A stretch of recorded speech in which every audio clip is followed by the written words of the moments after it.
Passou 71, e eu convencido de que esta nossa Previdência não detinha condições de amparar o cidadão através da cessão de uma renda mensal que pudesse lhe garantir uma vida digna, eu então tentei, através das convicções que me eram no momento, tentar uma nova investida, né?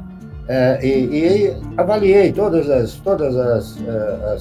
as aplicações da época e cheguei a uma conclusão, que todos aqueles que tinham uma renda boa, ou eles eram controladores ou eles eram parceiros de ações de capital aberto.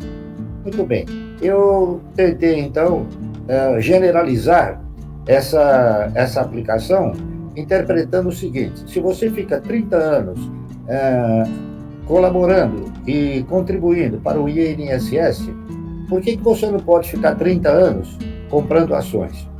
Então eu estruturei um projeto lá, na qual eu propunha o cidadão investir 1.000 ações por mês durante 30 anos. Eu tinha a convicção, muito embora não tinha certeza, de que isso poderia ser uma maná de resultados. Então, o que eu fiz? Eu criei esse projeto, espalhei no mercado, não é isso?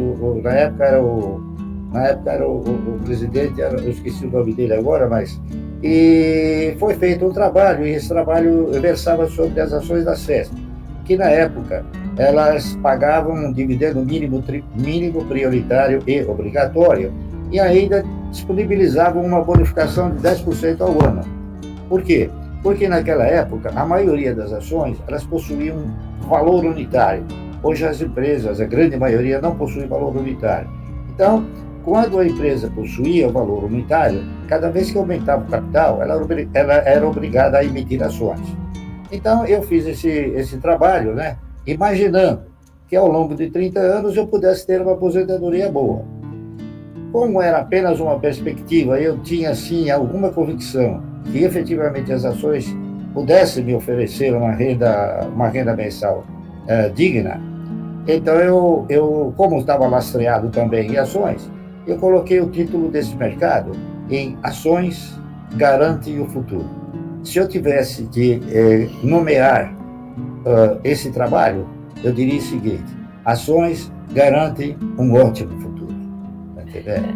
Então, minha trajetória foi essa, sempre de investir na razão direta de ser um parceiro do controlador ou da empresa, tá certo? Nunca com a visão de ser o dono, mas sempre como parceiro.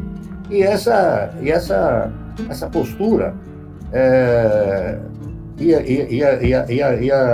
a regularidade com a qual a gente foi comprando ações, hoje eu acabo tendo aí participações expressivas em grandes empresas, e que essas empresas distribuem bons dividendos para os seus controladores, e nós que somos os menores também aproveitamos, tá certo?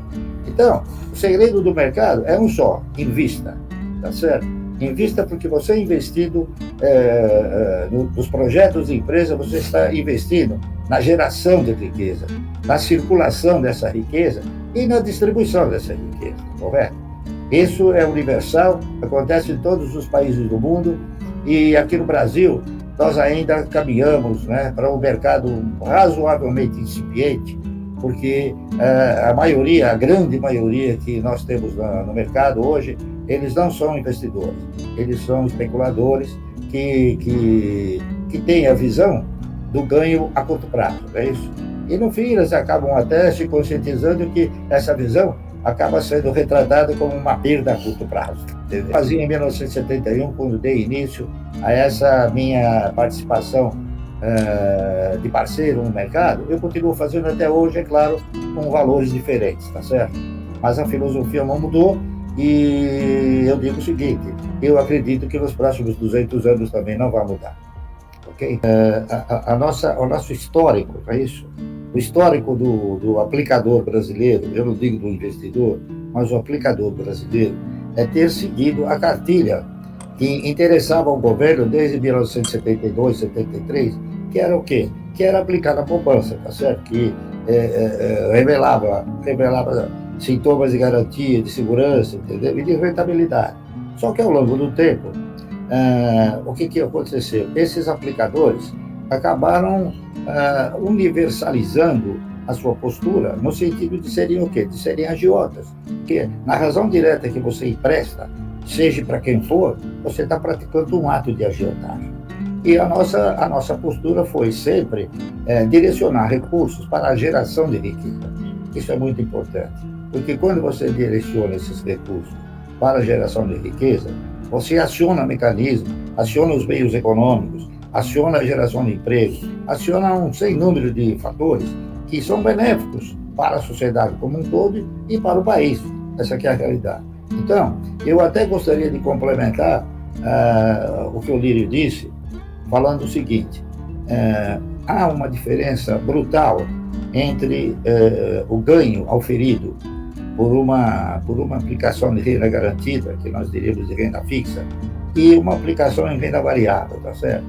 Enquanto que na renda fixa você ofere ganhos em função do valor que você aplicou, na renda variável você ofere dividendos na quantidade possuída, na quantidade de ações.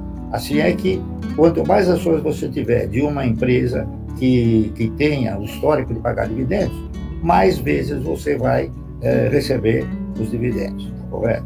Então, é muito importante você sempre direcionar os seus recursos para empresas que tenham fundamentos positivos, históricos positivos também, e que estejam, muito importante, em setores de atividade que sejam perenes. Essa perenidade, então, ela geralmente se confunde com sustentabilidade. E é difícil uma empresa com perenidade não ser sustentável. Praticamente todas elas são, em maior ou menor grau, distribuindo mais ou menos dividendo, distribuindo na razão direta das suas pretensões de continuar investindo. Eu cito um exemplo clássico no nosso mercado, uma empresa que hoje tem 130 anos, pertence ao mesmo grupo, se chama Klabin, e que continua investindo, né, de forma extremamente agressiva no mercado, procurando desenvolver projetos que venham a aumentar a sua operação, seus resultados e as suas distribuições. Portanto, é importante nós termos conhecimento, através de todos esses fundamentos, como, por quê e quando investir, ok?